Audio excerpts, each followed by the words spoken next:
Hello everyone, today is September 26, 2028, 25, and we are here at the VABA 4th Annual Pitching Event. VABA is a Vietnamese American Business Association with over 2,000 members worldwide. And today is going to be the pitching event of companies that wanted to pitch, and then other venture capitals going to listen to it and see if they can work together. Let's see.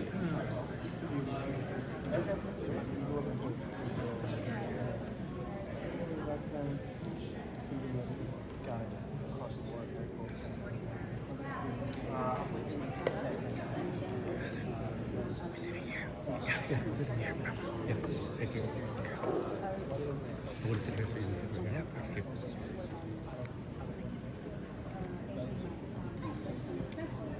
Oh, sorry. Oh, go ahead.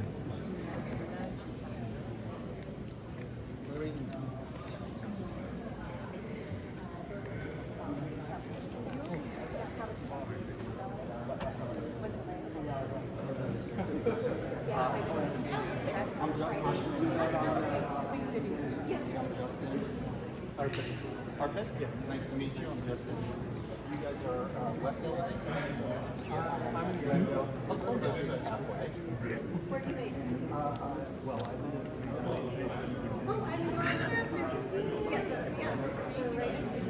Yes, yeah. I ran home for a season. you're like now.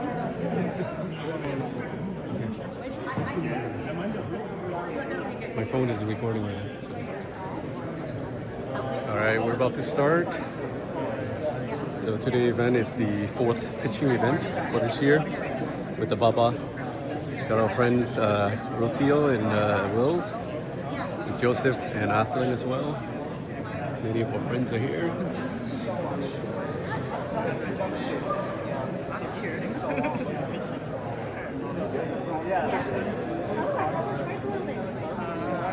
Because I tried to get my scrambled eggs. You ready?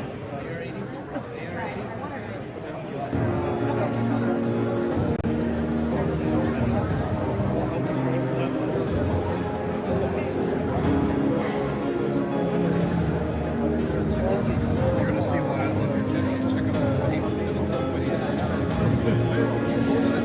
that's why I love it. Good evening, everyone. We would love you guys to move towards the front of the room if you can. So please take a seat so we can begin our program. We'd love more people towards the front so you can see better as well.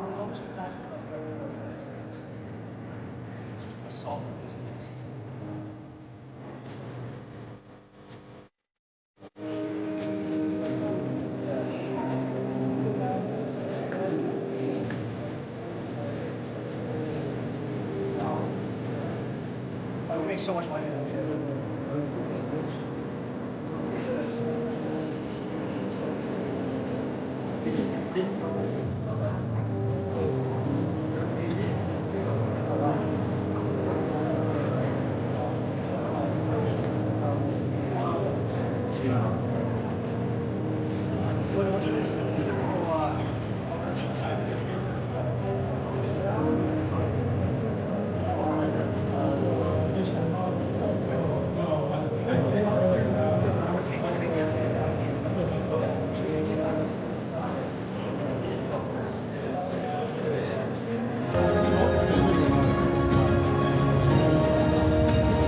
Programs.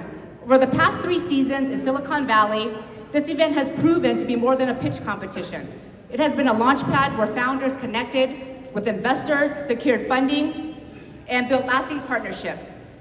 Through the VABA network, several of our past participants have raised capital and grown their businesses.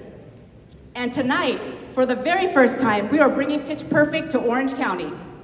This season is our boldest yet, featuring 10 companies pitching to a panel of 10 world-class judges surrounded by investors, high-net-worth individuals, and partners who would believe in the power of innovation and community. For those of you who are new to us, the Vietnamese American Business Association, or VABA, was founded in 2011. Over nearly 15 years, VABA has grown into the most active Vietnamese American business organizations in the world, with more than 2,000 members across 12 states and 8 countries. Since our founding, we have hosted over 200 events, leadership forums, global trade missions, summits, pitch nights, and networking mixers. We've connected entrepreneurs with capital, created opportunities across borders, and supported charitable programs across the country. Our core values are support, advocacy, and networking. With our guiding belief, speak with one voice. We aim to build more than companies, we aim to build legacy. Tonight's event would not be possible without the support of our partners. Thank you so much. Pismo Ventures, Global Chamber, Inland Empire Regional Chamber of Commerce, Startup Grind and TriNet, Galaxy Venture Capital, Venture Starters, and the China-US Business Association. We also acknowledge the leadership of our board, including our chairman, David Young, and our board member, Michael Young, whose vision drives VABA forward.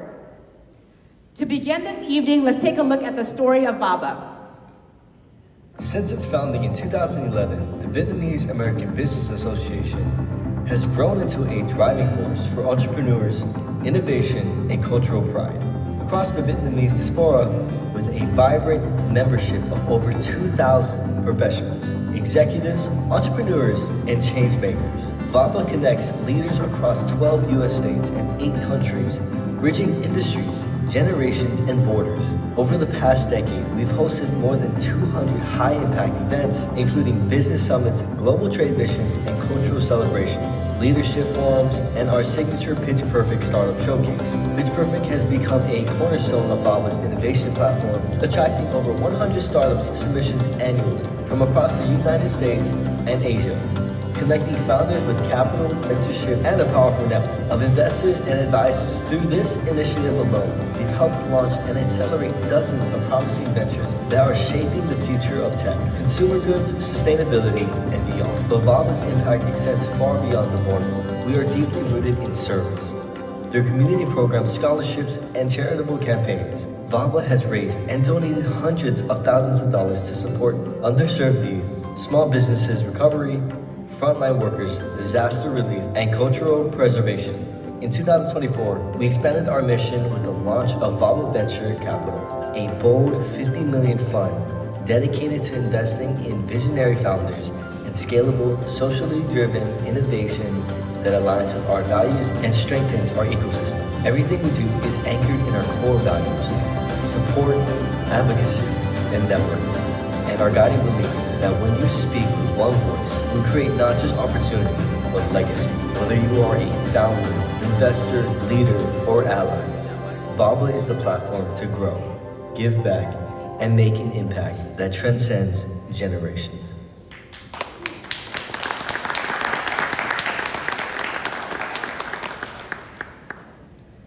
VABA is about connection, opportunity, and impact. Tonight, guiding our founders are 10 distinguished judges. They bring expertise across venture capital, technology, finance, health, and entrepreneurship. Please join us in welcoming them. First, we have JJ Richa, founder and managing partner at Pismo Ventures, with over 160 early-stage investments. JJ has helped technology stars reduce risk and achieve long-term success. Next up, we have Justin Cohen, managing partner of Culinary Capital, a $25 million venture fund with more than 20 years of entrepreneurial and cross-border experience. Justin has built a scaled companies globally and guided multiple and successful exits. We also have Jasmine Jiang, SVP of Sunstone Management, managing member of Sunstone Advisors, a very active Southern California private capital firm, investing in diverse early-stage technology, entrepreneurs through innovative public and private partnerships. Following will be Adam Lewis, managing partner of Galaxy Venture Capital in Laguna Beach. His firm invests across industries ranging from AI and technology to real estate, hospitality, healthcare, and works with global partners, celebrities, and athletes to drive growth. Nathan Joyner, managing director of global technology investment advisory firm, bringing expertise in both public and private markets.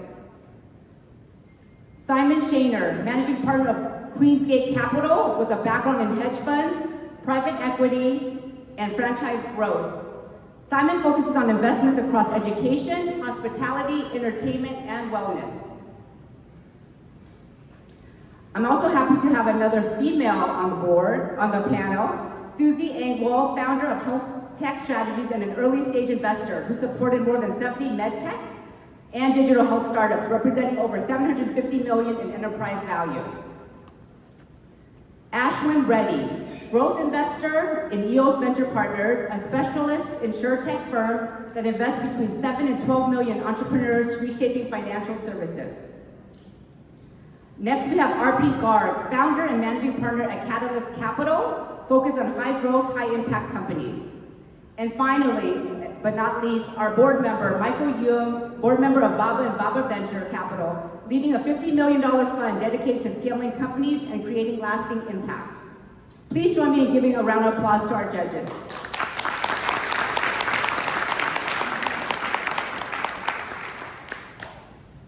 To officially begin tonight's program, it is my honor to invite a leader whose story embodies resilience, entrepreneurship, and vision.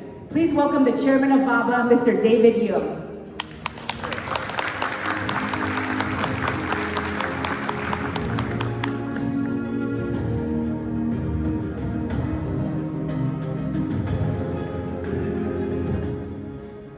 Good evening, everyone. Thank you very much for joining us tonight. This is the first night that we're bringing in Pitch Perfect to Southern California, and our hope is to connecting the venture capital, the banker, with the business community who want to grow. Even these people that start up, people get new idea that want to do business. We also have our own venture capital here too. So our goal is to make connection between business and the venture capital banker. Put this way, the people get money. So I want to make sure that you are understanding that people do business, like myself. When I first start business, it's not easy to go and talk to the bank. Bank only loan money to the people who already make money, who are already wealthy, who already get money in the bank. They loan easy. But when you do business, you have no money, or you don't make money, or you have limited capital, you can't get a loan from them. But luckily that we have all the church here tonight, the people have venture capital, people who get money, people willing to take risks, people willing to invest into your idea, your growth. And this is what I found that lately in the last 20 years, this is a start. When I started 40 years ago in my business, it's really tough.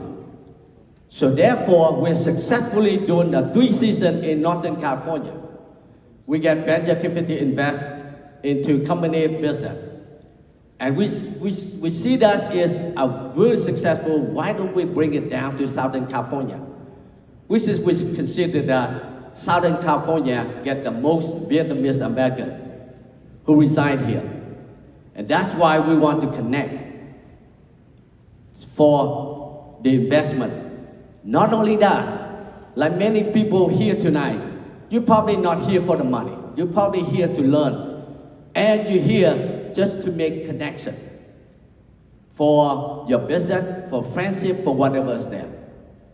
But I appreciate that I see that some people that registered tonight, that come in. I would thank you, all of you, each of you who present here tonight, because without you, we won't be able to have a successful event like tonight. We thank you all the church that are willing to come and willing to sit there, listen to all the pitch, and try to invest. And of course, all the pitch here tonight, they're all doing all this in the hope that you invest into them. That's why we call pitch perfect. The perfect is what the connection that we want of you tonight that do it perfectly that match. So you all can invest. People need money. People get money. You all can make it, connect, and try to do business together. So I will not take more time. I just thank you very much for you joining tonight, and I committed to do more and more events down here in Southern California because I see a successful tonight, and I think that this is a partnership between VABA and all of you, here in Southern California. Well, some of you from Northern California, and some of you I heard that from, in Los Angeles area and all that. So I want to thank you, everybody. Thank you, all of you. Make sure that after this, there's more connection, more networking out there. Please enjoy your night tonight. And everybody lucky. And David, let's bring it up to the front here real quick. And David, my name is Alan Beauford, and thank you everyone for coming tonight. On behalf of all the VABA members, we want to dedicate this painting for you, the founder of VABA. You created the world. So this is a painting from Egypt with the original Egyptian cloth here. So the Egyptian civilization built pyramids, built the world in the beginning of time. So I in hope that VABA does the same. So VABA will build the world as well. Thank you. And,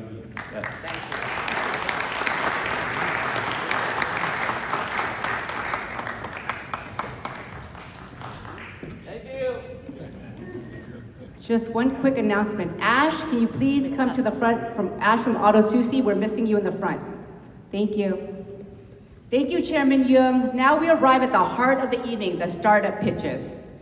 Each company will have 5 minutes to present, followed by 3 minutes of questions from the judges. This is 8 minutes to make their case, to inspire, and to convince. Founders, this is your stage. Audience, let's give them all the energy and encouragement they deserve.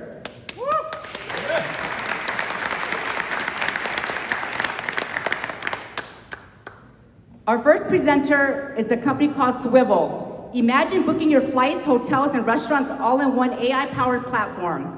With more than $700,000 in bookings already and a $30 million acquisition offer declined, this team is ready to redefine travel. Please welcome Sarah Figueroa and the team of Swivel.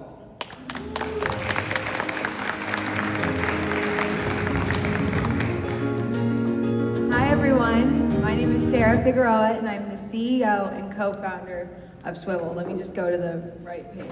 Perfect. We all have that friend, the one that's been everywhere, who knows that guy. You tell them that you're going to Paris and they say, skip the tourist traps, go to this place, ask for Zach, order the lobster pasta. They are the cheat code. They make you feel like the entire world was curated just for you. That's what we're doing at Swivel. We're creating a personal concierge in your pocket, scalable and intelligent. Oh, did I skip? Sorry guys. This remote is a little new to me. The current travel booking system isn't built for how we move today. The online travel agencies are outdated. I personally hate, and I know many travelers do, having to book this entire experience through fragmentation. You have so many tabs on your screen at once just to book one single trip. And yet these companies still manage to make $100 billion in annual revenue. But that's because there hasn't been an easier way to book in over 25 years. AI has entered the space, but every single platform kicks you out as soon as you go to book. It's just complete redirects, third-party links, and it's just broken flows. There hasn't been a platform where you can book, plan, and discover all in one single place. The travel industry is ripe for disruption.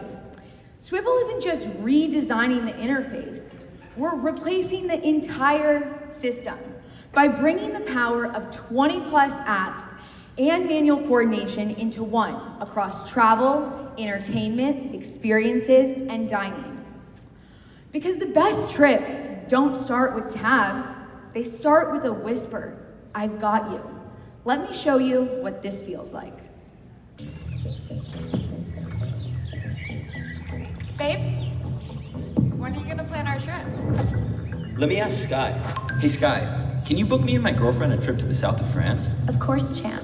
I'll curate a trip that you and Kendall will never forget, starting with a suite at the Hotel Martinez. I'll reserve a vintage car for a scenic drive along the coast of Cannes. Next, I can charter a private helicopter to take you over to Saint-Tropez. Afterward, you'll head to Casa Amor, bottle service awaiting, and I heard the DJ's worth staying for. In the evening, dinner at Kinagawa. If this all sounds up to par, I'll send your trip over now. And just to confirm, will you be paying with crypto? Swivel is designed to help you build your entire trip with ease. Chat and call Sky, search, explore, and get AI recommendations. You can add hotels, private charters, dining, activities, all sorts of different things into your travel cart. This is checking out once. No redirects, no handoffs, just one seamless experience. Check out with crypto, credit card, Apple Pay, pay however you want. It's just once for all the things that you would need. Swivel doesn't just stop at planning. Sky can manage your entire trip, just like a true concierge. Swivel is built to outperform the competition. We have a dynamic approach to sourcing inventory.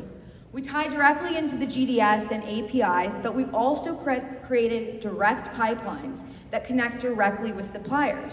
What does this mean? It means higher margins, better rates, and more control. Swivel is built on an AI multi-agent system, meaning these AI agents that Sky has hired, essentially, and that we've built, coordinate with the Swivel inner circle. Let me explain. These other AI agents call, text, and email hundreds of local experts, concierges, and brokers so that they can get you the impossible, that F1 paddock pass that you've been wanting, that nightclub table that's been sold out, that villa that's not available online. This is beyond the searchable web. It's where ChatGPT and Perplexity stop and where Swivel begins. Our team needed a way to have a competitive advantage, an unfair advantage per se, in this market. And for us, that was the luxury crypto traveler. And it just so happens that they spend 2.5 times more per trip. They travel often, impulsively, and globally. And the market is completely underserved. The $28 billion luxury travel market is wide open. Competitors stop with pay with crypto, whereas Swivel handles the entire experience. Sorry guys, I know my alarm. We have already hit 700K in bookings after launching September 1st of this year, and our revenue from our beta in August has already tripled from the month before. Given this, we do 10 to 30% of gross bookings. Our revenue model is quite simple, and we expect, given that we've spent nothing on marketing yet, to hit 10 million by the end of the year in gross bookings. Booking Holdings has already signed an exclusive partnership with us, and the CEO of Trip.com just joined our board of advisors, and we're actively exploring how Swivel can replace the very systems that built these companies for decades. This remote, I'm sorry guys. Travel isn't supposed to be stressful. It should feel like vacation. We're raising $4 million at a $19 million cap. It's already oversubscribed and it's moving quickly. I'll leave you guys with this. Travel isn't supposed to be stressful. It's not just about better bookings. It's about changing the way that people live, spend every single day. The sky is the limit. This is Swivel. Thank you, Sarah. Now we have 2 minutes for Q&A from the judges. Justin? Yeah, great presentation. Well done. Thank you. A couple of quick questions. I just wanted to confirm that, according to your numbers, your ARR is about 70K right now, is that correct? Yes. And you're anticipating 1 million by the end of the year? Yep. Okay. And just want to confirm that. And then help me understand your moat here. Help me understand why, Kayak isn't going to, what's the proprietary component of this? Yeah, so we're actually filing a patent on the cart, the travel cart, and the AI chat, as well as it's really underneath all of this. All the other systems are trying to just leverage just AI, right? AI can only do so much. So really it's our network from our team. I have 3 other co-founders. We've built an incredible network. We really do have hundreds of local experts and concierges and brokers on the ground. Like I said, this is ChatGPT or Perplexity can't do this. We have them all across the globe. If you want front row seats to New York Fashion Week, our AI will get that for you. And you only have to talk to one agent rather than hitting up all the people that can get you that access in Paris. So the proprietary thing is your network that you've built of hundreds of concierges across the world? Yes. Think about it like hosts on Airbnb. But these are, they don't have to post anything, they just get messaged directly. Thank you very much. Of course. One more question? Oh, is it over? That's it. Sorry, time's up. Thank you. Thank you, Sarah. Next, we have Powie Medical. Our next presenter comes all the way from Boston to tackle one of the most difficult challenges in healthcare and spinal surgery. Their modular screw system is safer, smarter, and more cost efficient. Please welcome Dr. Frank Hewer, CEO of Hyatt Medical. Thanks for the nice introduction. And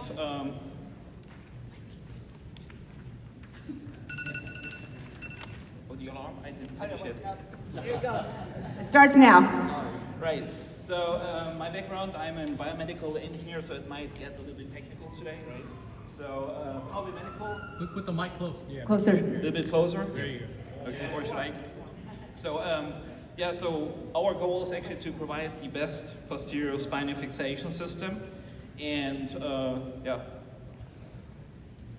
clinical challenge still is implant loosening. So once you get an implant inserted in 1 out of 4 patients, you see a picture like this, that the implant gets loose due to toggling movement. Well, the surgeon might say, well, let's put some bone cement in there, but bone cement actually is plexiglass. That's the same stuff what you use for sealing your house.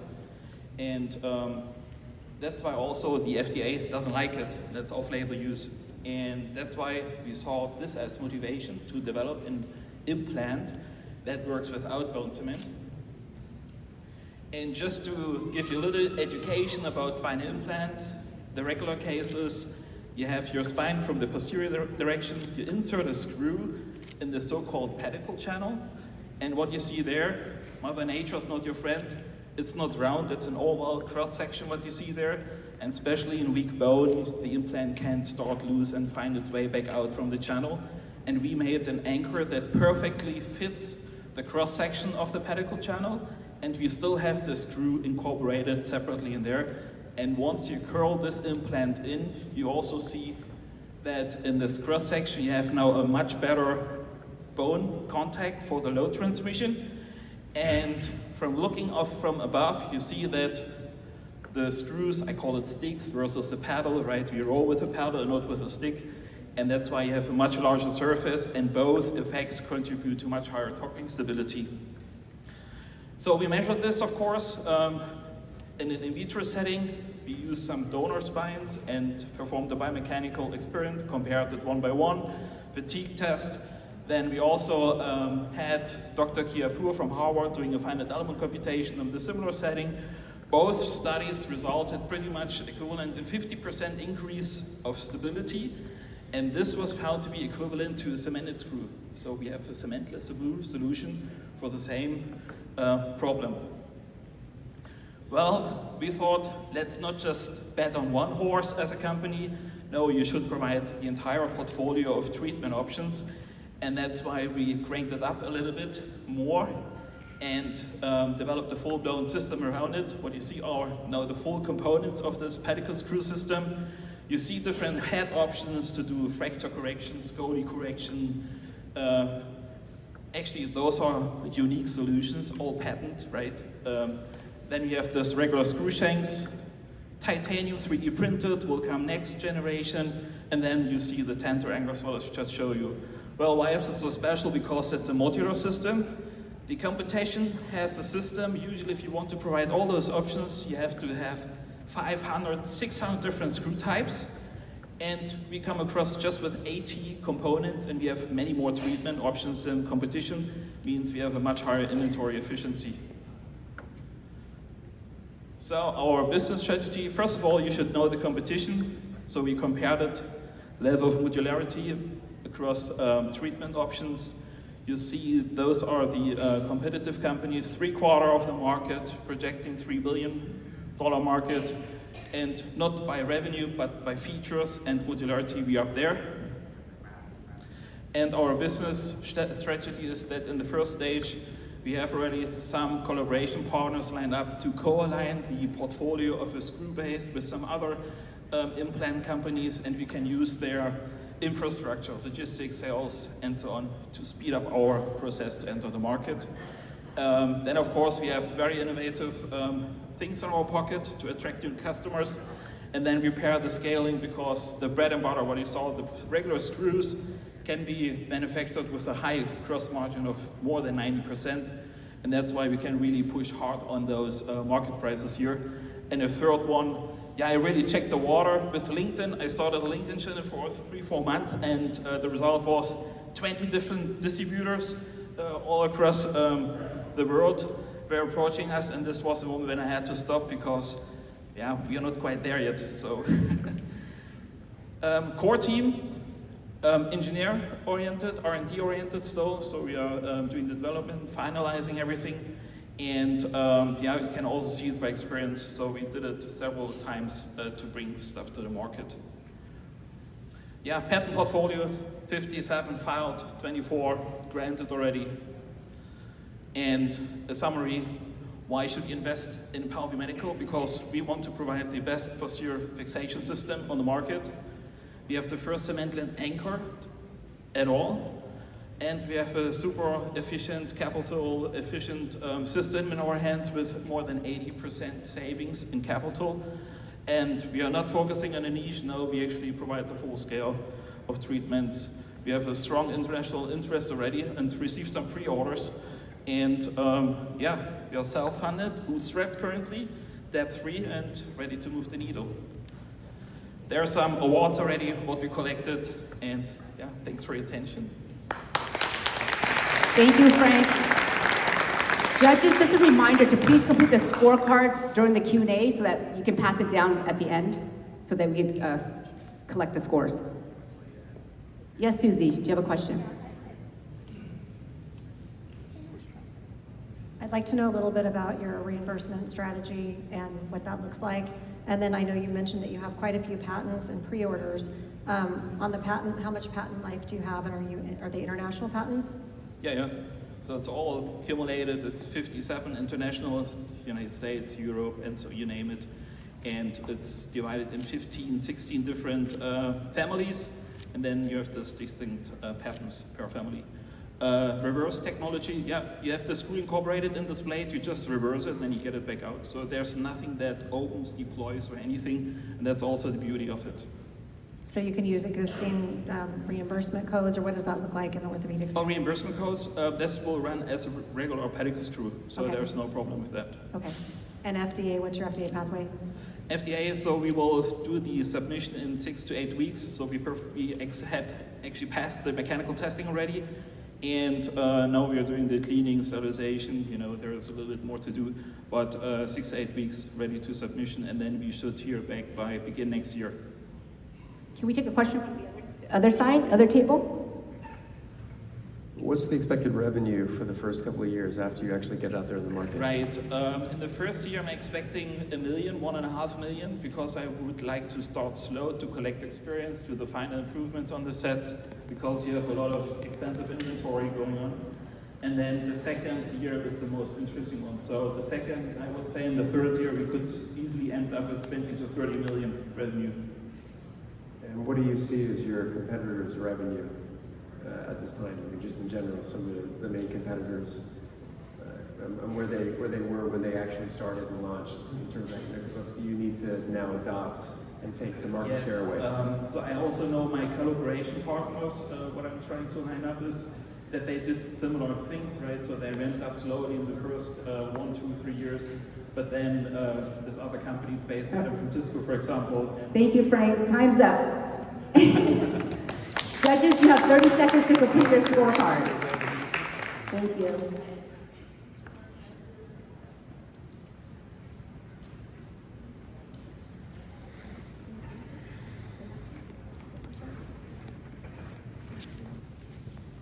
Next up, who doesn't love sushi? Auto Sushi. Innovation is not just in technology. Auto Sushi is reinventing the sushi experience with authentic Japanese cuisine and a polished, scalable restaurant model. Please welcome founder Ash Sintas.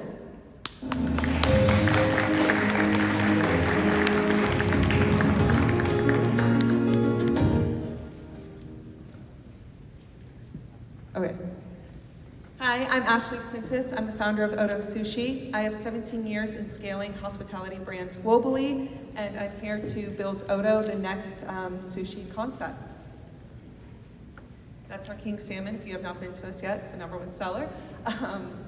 So Odo is Asian fusion, polished casual, refining sustainable dining. So our menu is 100% sustainable. We're 100% gluten-free, and we're really targeting the middle market here. So if any of you guys love sushi or been to sushi, it's either very luxury like the Nobus or the Zumas, or it's strip mall sushi or mall sushi where it's really inconsistent or not very sustainable, not great quality. So we're going right into the middle with our sushi brand. For the sustainability background, I come from generations of sustainable fishing. So that's my grandparents right there. That's his fishing boat. He pioneered the fishing industry in San Diego. At the time, that was the largest fishing boat in the Guinness Book of World Records. But they, basically about that is that it's rooted in everything that we do. Protecting the oceans is super important to us. We're completely plastic free. And we are certified with MSC, ASC, and BPA certified fisheries, and we do responsible farming for any of the meat that we put on the menu as well. We opened our first location in Laguna Beach last year.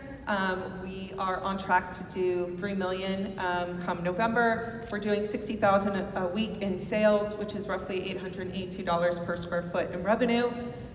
We just won this week. We won Best Sushi in all of Orange County by the Orange County Register. We won Top Date Night Spot, Top Happy Hour, and Best Burger. Our prime cost is 62%, and our repeat rate is already 25%. So we're already achieving best-in-class operational standards on our metrics. We're also 4.7 on Google and Yelp, which I know is also very important. So just some more data on us. In the last 5 months, we've done over $1 million in revenue. We've grown 67%. It was funded by myself and an SBA loan, so we're completely capital efficient. Laguna will pay itself back within 2 years. So why now? Why is sushi the next big polished casual opportunity? Well, there is no, as I mentioned, middle market, and polished casual is the rising trend when it comes to dining. And consumers want traceability, they want health, they want sustainability. 90% of diners prefer restaurants with strong sustainability backgrounds, and they're willing to pay more for it. And they want a vibe, and they want something that they can have an experience-driven dining. But we're not just filling a gap in the sushi space, we're creating an opportunity to lead and own a category. So there's no one right now doing health and wellness and sustainability with Asian or polished casual, so we plan to take that market. The sushi industry is a $7 billion market. It's projected to double by the time of 2030. The polished casual dining market is $315 billion, and it's growing at 5% every single year. So as you can see, there's people who own luxury, sugarfish, sweetfin, etc. They own fast casual, but there's no one owning the middle market, where it can be premium experience, but also at an accessible price point.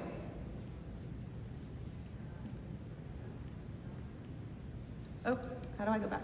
hang on, okay. So our plan is, in 3 steps, is launch and prove the concept at our Laguna location, which we've done, do a halo effect by scaling into 2 to 3 more locations, and then 3, continue to expand into coastal markets. So we're in LOI negotiations right now with the Dana Point Harbor and then a location in Del Mar. Hang on. Next page. I broke it. We need some IT support. Or I'm being impatient. Where is it? Oh, okay.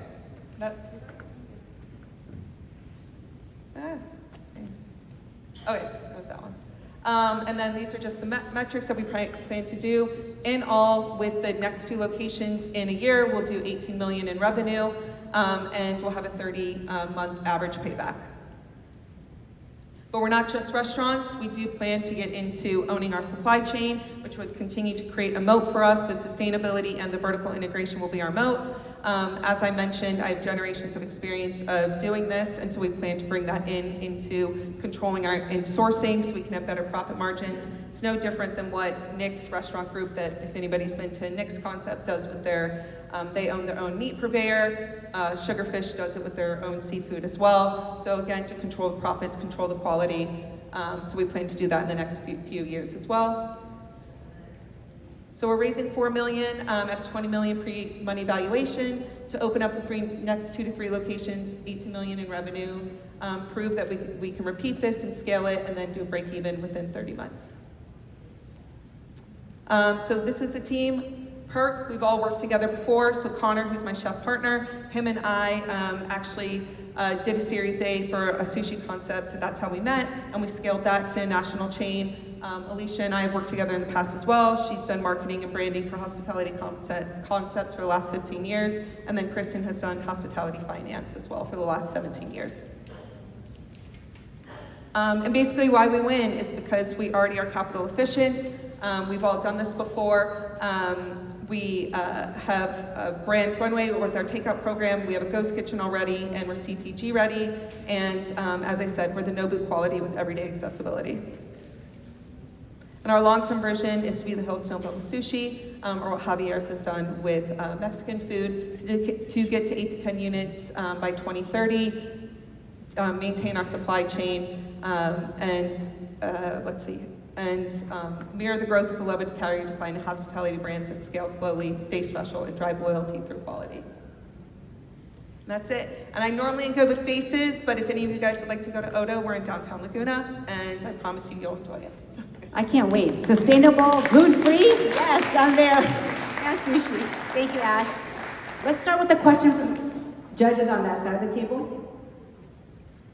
Hi, I was just wondering, what is the square footage that you anticipate in future locations, like across the country? It looks like you have quite a variance between where you're at in Laguna, and you have, I saw a location that looks like it's 10,000 square feet. Yeah. What do you see as kind of the standard going forward? Our standard will be anywhere from like 4,500 to 6,000 going forward. The Dana Point Harbor will be just under 6,000. We're going to be just the test concept. Our first location is 3,800, and then the Del Mar one, which is more of like our bigger coastal concept because it has just more high density in that area. That would be probably the largest, going 10,000. But we want to stay between 4,500 and 6,000. And then on that 4,500 to 6,000 square feet, what do you project the revenues to be, and what do you project the store level EBITDA margins to be on that? Yeah, so for example, the Dana Point Harbor, that's around that square footage. We think it'll do 8 to 10 million, and ideally anywhere from 12 to 20% EBITDA. The Del Mar one, we think will do 10 to 15 million, and we would like to hit anywhere from 15 to 20. Thank you. Thank you, Ash. Judges, please complete your scorecard and pass it this direction. So pass it to Michael, and then we can pass it to our pit here. Thank you. So in order to eat sushi, we need money, right? So we're gonna move from food to finance. USB Bancorp. This is a history in the making, the very first US bank founded by a Vietnamese entrepreneur in Texas. Built on trust and empowerment, please welcome Jean Nguyen from CEO of USB Bancorp.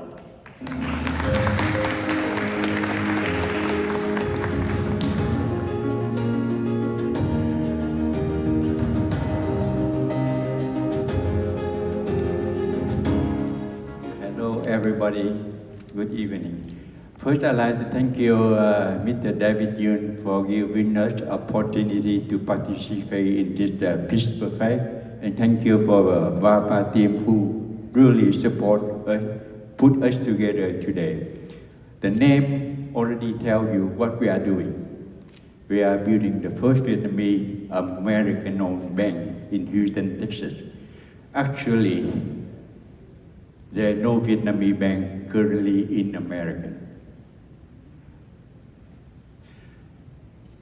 If you have a chance to come to Houston, in Bel Air Street, where 70% of Vietnamese doing business, there is no Vietnamese bank here. It's all Chinese, Indian, Korean bank, American bank. Look at what we have, zero Vietnamese, only on the streets. There are no Vietnamese bank, and 70% business owned by the Vietnamese people. Unbelievable Vietnamese bank. So, in 50 years, we are here 50 years, and we won't be able to have a bank. And I try to find a solution for this.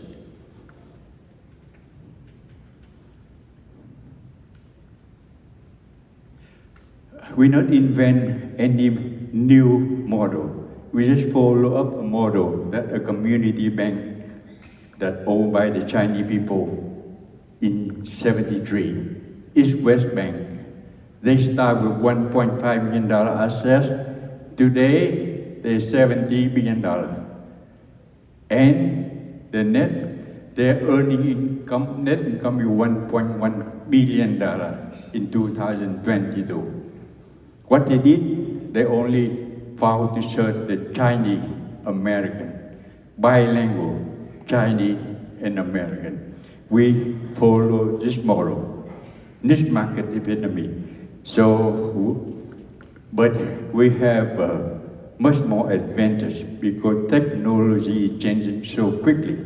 So we be able to leapfrog using technology and we can move very fast. So in order to, this is the problem we have right now. We don't have no bank. So we try to solve problem by forming a bank. I call it USV. It means US and Vietnam. Right now we are Bangkok. We not call us USV Bank because we still under review by the Federal Reserve Bank and OCC.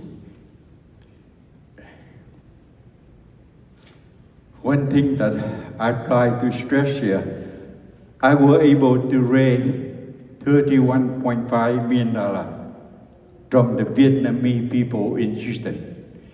90% of that, $31.5 million come from Vietnamese. I haven't reached out to all the community to raise the money. And currently, I come to Houston because I come to LA because LA is the biggest Vietnamese community. Right now, I need another $18.5 million.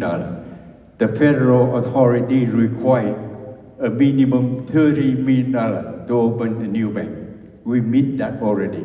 The Federal Reserve requires the board member, 3 board members must have 20 years experience in banking. We already meet that. And they are reviewed that. So we able, hopefully in November, we be able to get the license. $30 million, I can open the bank in Houston. $50 million, I can open the branch in California, in Los Angeles. So what we did, we found the merger bank in September 22, and then after that, we were able to raise $31.5 million. Once again, I say that money only coming from the Vietnamese people in Houston. I haven't reached out to any other ethnic group to raise the money because I want to prove to my people it's our bank, it's the Vietnamese bank. We build it for our next generation. So hopefully in November, we will receive a license. So the director, oh, I'm sorry, I don't know. So we have a 7 board member. I'm the founder of the bank, and one of our co-founder is, we have 2 Vietnamese and 5 foreigners, 4 American and 1 of my friends. So besides, I was able to raise $31.5 million with 50 slides. I only had 10 slides here. So if you need more information, go into website. We have everything there, but we don't have an update of our presentation because every time we try to update anything, our legal counsel took 4 months to review it. So, so if you find something very old there, it means we won't be able to do it. Banking is very strictly regulated. What I say today, what I already allowed to say. I cannot say whatever that my legal counsel not allow me to do it. Why we try to build a community bank?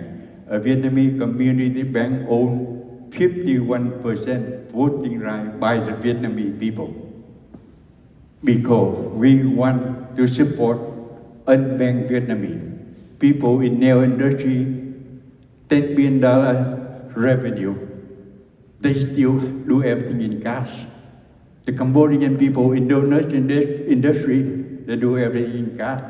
In order to help them, we need a special treatment. We need the condition lending much more easy for the community. That's why we must get a license at the community bank. We not so the market side, we're looking at the Vietnamese people in American.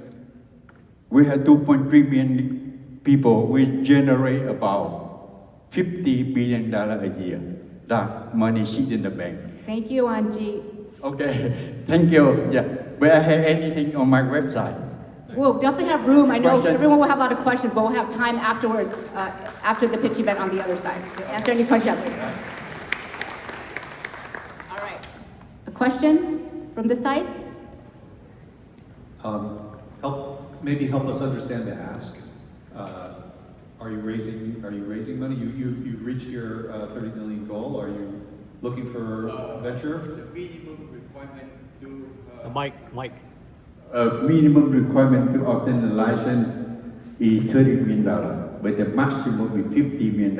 With the $30 million, we are able to get the license from the Federal Reserve Bank and OCC. So we already submit the application and they are reviewing it. So if we have another $20 million, we'll be able to grow quickly, maybe open a new branch in Los Angeles. But we already meet the qualification requirement of the federal authority. Thank you very much. Okay. Any more questions? Yes, one more. So, as an investor in the bank, what would the return profile look like over the next, let's say, 3, 5, or 10 years for someone coming into this round with you? The industrial norm for the bank is annually 22%. This number we already submit to the Federal Reserve for approval. So today, if you put $1 million in my bank, 7 years, 10 years from now, your return is $6 million. So you make $5 million, 22%. That's why people build bank, sell bank every 7 years. And the number has to be reviewed and approved by the authority, and they will keep track that we perform that number. Thank you. He does have a table next door, so you can visit the table next door for additional questions. Yeah, very much. Judges, please complete your scorecard and pass it to the end.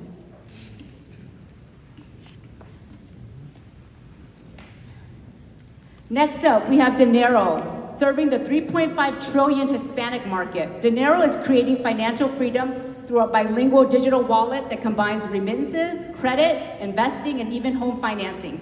Please welcome Carlos Arellano, CEO of Dinero.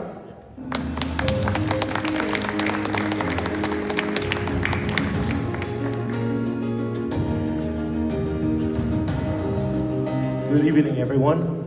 First of all, thank you to the people at VABA who put this amazing event together, and this audience has saved us a trip up to Silicon Valley. That's where we usually do pitches. So it's nice to see events like this in Orange County. So thank you very much. My name is Carlos Orellana, co-founder and CEO of Dinero. Dinero is a digital bank, hyper-focused for the Hispanic market here in the United States. There's 60 plus million US Hispanics, the ones that got on the list.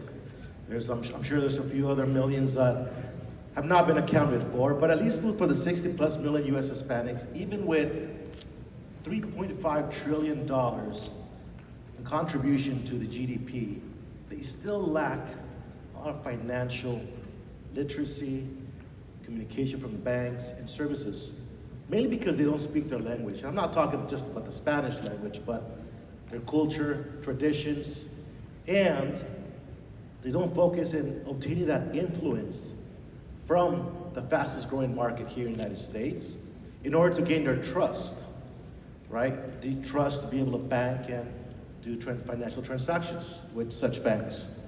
But yet still, us Latinos and Hispanics have one of the largest deposits, balances in banks combined with checking and savings. We control $1 trillion in bank deposits. That's a lot of money. And if we just tap into a very, very small percentage of those deposits, we have a massive addressable market to transact remittances, insurance, real estate, mortgage, services, credit, and so on. We're doing a lot of things different. Why would you want another debit card? If you already have 4 or 5 in your pocket, why would you want to obtain another bank account? Well, it's very important. I remember something when I was a kid, and a teacher taught me and said, if you give a kid $5 to go buy a coloring book and crayons, they're gonna come back with candy. But if you go ahead and buy them the coloring book and crayons, then they're gonna get creative and start nerding and drawing. Well, same initiative what we're taking. We partner up with 70,000 brands from Costco to Walmart, Nike, Adidas, across the country. And what we've done is create the same credit card reward system, but this is for debit cards. So every time somebody swipes the Visa Dinero card, you get anywhere between 2 to 10% cash back from all these top brands and local merchants. But the way we do it is, you have the option to get the cash, or you can also get and redeem micro shares from the top 10 public companies here in the United States. That way, they have that sense of ownership.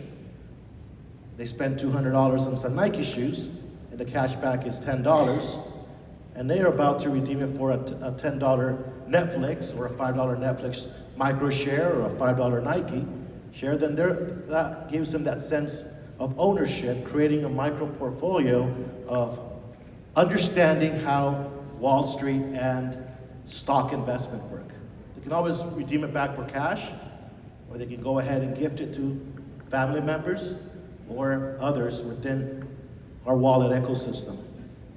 If they're into crypto, then they can go ahead and redeem it into Bitcoin, Ethereum, Litecoin, and many others. That's one of the things that makes us very unique. I'm gonna try to give this demo. Another thing that we're doing very different for all the merchants and all the businesses. Unfortunately, I can't go ahead and share the screen here, but I'm gonna share it with the judges. Everybody remembers Pokemon, right? Yeah. Well, what we've done is taken augmented reality and be able to monetize this technology for all the merchants, whether they're big retailer stores, malls, or Oto Sushi, for example. They want to go ahead and drop virtual rewards to all their customers or to bring new customers. They easily go into our system, they drop as many rewards or coins to drive foot traffic to the store. They get a notification, there's an arrow there, and can you see that floating coin there, sir? So on your camera on your phone, when you get near the location, you tap into it, And if it's a $5 reward or a $10 reward, it automatically gets added to your wallet. That was 5 minutes? Yes, thank you, Carlos. All right, any questions?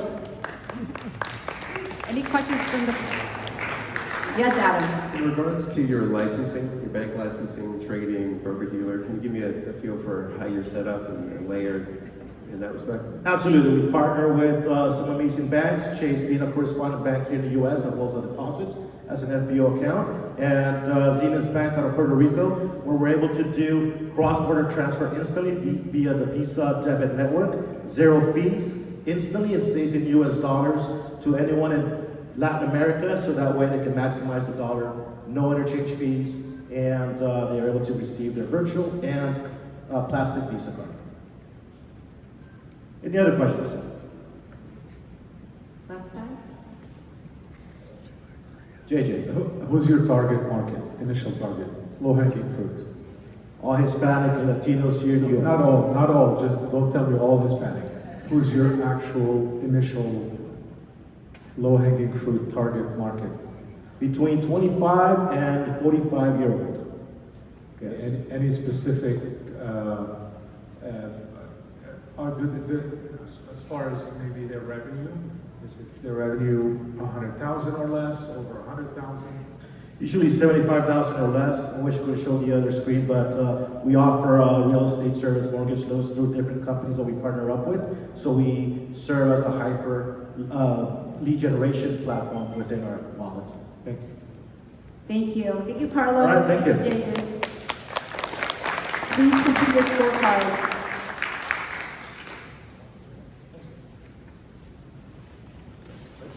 Let me have your code. Next, we have LifeCloud. This Boston-based founder is giving families peace of mind. LifeCloud is a secure AI-powered vault for life's most important documents. Please welcome CEO John Louie.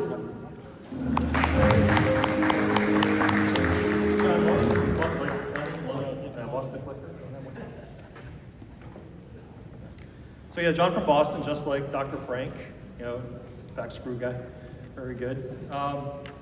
And I can see why this is a little confusing, but we'll see if it works. No, that was not the first slide. Does it go? Okay, a little bit about me first, sorry. Instead of the end of the beginning. So, went to MIT, the lab for comp sci. The other part there is the media lab. And my best friend was working at the media lab. And that's been combined since then to call BC SAIL, Computer Science and AI Lab. A lot of great content coming out of there, but what we had, and we started Data Sage, was that we had our own proprietary neural net. And it was truly fascinating to be building a neural net back in the 90s, if you can believe it. To put it in perspective, we had 100,000 parameters, and today, the neural nets, the LLMs, are like up to over 1 trillion parameters. It's just amazing to me, living through this 30 years, but we started with Data Sage, we got to Walmart, we got to Amazon, actually got to meet Jeff Bezos for a day. And then we sold that in 2000, started Vestmark. Lots of code, big trading accounting platform, 1.5 trillion assets under management, big clients, and then it got big enough for me to go and start something else. So a few guys started LifeCloud just a couple of years ago. So that's me. And the big question for LifeCloud is, are you prepared to die? I know it's very ominous, somebody bringing in a post, but are you prepared? So do you have a will? And if you do, that's great. It's a great legal way to pass on what you want to legally. Wills go through probate court, which takes about 12 months. A lot of people don't know that. So do you have I'm sorry. It's very sensitive, I think. Pointing to your right towards the server. Okay. All right, well, it just doesn't matter. So do you have a trust? So trusts are great, obviously, to protect your assets, and your beneficiaries will get a hold of your assets like much, much quicker. There's just tons of questions about what to do, how to get started. And if you haven't done any of that stuff yet, you're not alone. 76% of the people in the US, roughly, or 80%, no one has even started estate planning. No one's ever done it. It's like, it's not something that we do, it's not something that we teach, it's not something we think is going to happen, despite the fact that 9,000 people die every day. And, you know, you could say, well, that's mostly people that are, you know, going to die anyway, they know they're poor health, but there's close to 1,000 accidental deaths a day. It could be anybody, and you need to be prepared. So LifePod is there to kind of embark on helping with this, what I would call a societal issue or challenge of being prepared.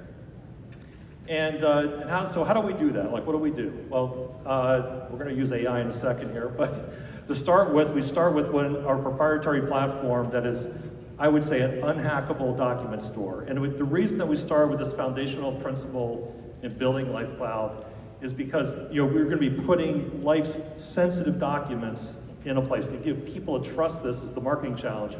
But, you know, we got the certifications to help, you know, market against that. But this is an unhackable document store. So when you want to put your financial, your medical, your legal information in this Life Cloud, you know, it is unhackable at rest. It's just unhackable.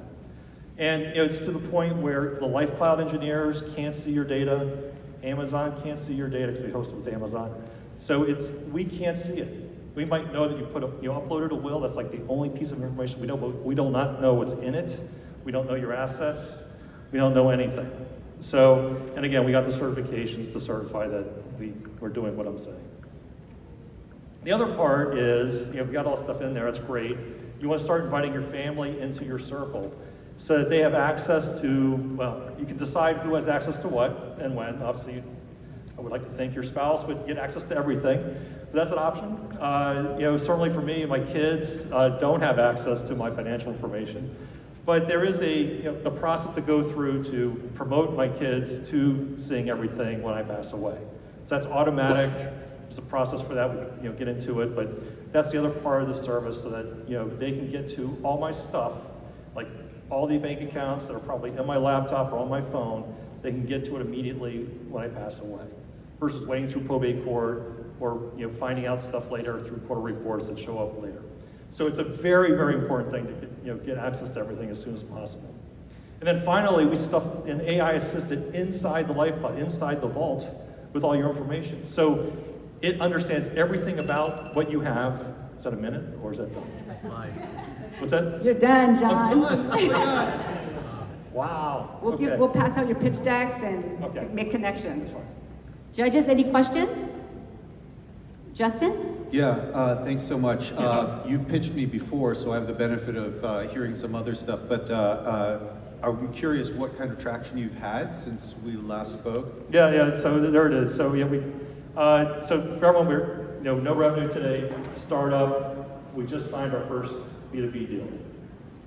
Great, and we talked before, maybe people would like to know, how do you overcome the challenge of talking about death with people, right? People want to avoid that topic. It's critical what you're doing, I think. How are you addressing it? Well, I mean, through marketing, through marketing, there's different ways of marketing, but marketing through, I hate to say it, but fear is primarily what we were doing before. We want to ramp up, and of course, we're looking for a Series A, looking for $12 million. Just go to the moon with this thing and really just blast it out. But yeah, it'll take a lot of marketing and education. So, yeah, thank you. What's your revenue model?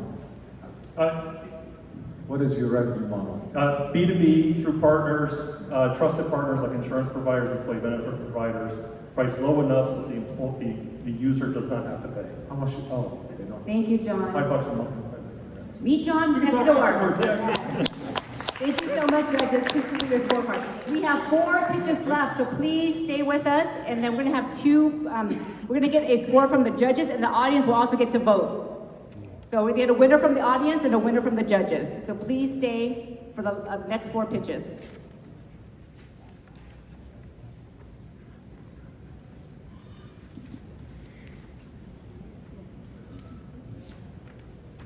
Next up, we have Apar Books. This next platform was built by contractors for contractors. Apar Books makes project financials, invoicing, and job costing simple and accurate. Please welcome CEO Myra Yu.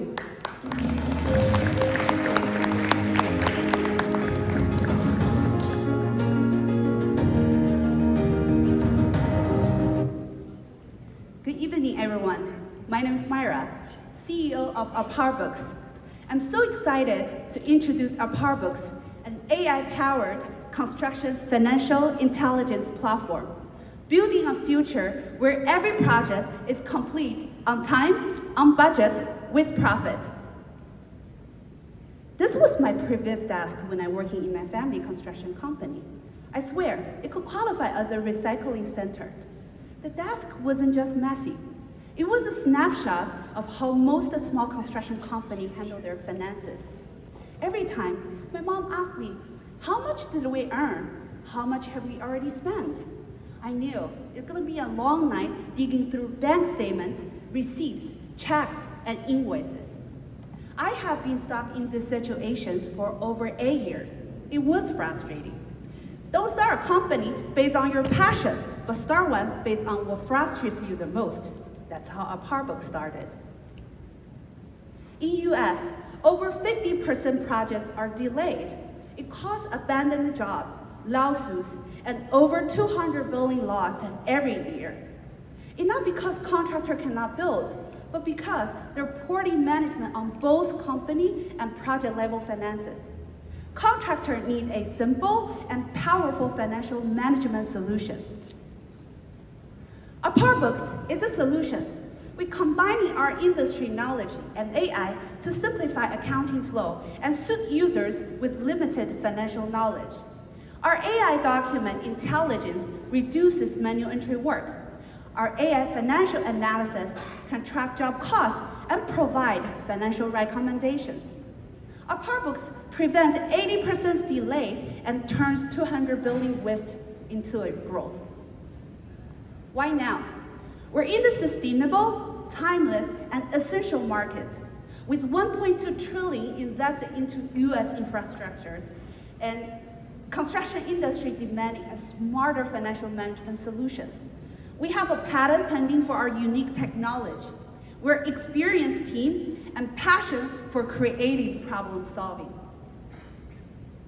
There are 3.6 million contractors in the United States and 500,000 in Canada.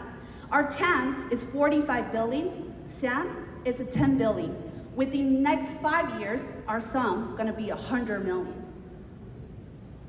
Our competitor is like a manual camera, powerful but complex, built for professionals.